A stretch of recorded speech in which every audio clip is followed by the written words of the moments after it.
katika grupu zima tulokuwa nalo ni mtu mmoja tu, huyo ndo shehe wetu. Yaani about wote mangulunga. Yaani wote sisi hatujui chochote. Hamnazo. Shehe ni mmoja. Sogeza kwa. Hapa nasikika shehe mmoja tu. Basi tutasha tunaomba nitumie hiyo. Ambaye hana matunzo. Shehe ambaye hana matunzo, shehe ambaye hana mswala, ana tasbihi, ana nini? Nini? Msuri. Shehe ana hivyo vitu hivyo. Sio. Na kidevu kale. Najiandaa kuswali jamani.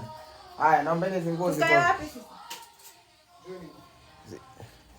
Yaani hapo ni kweli na shuti huko na swali hili. Arudisha kule. Ni saa 10 alfajiri, tunaenda adhana ishari ya alfajiri hiyo, tunaenda.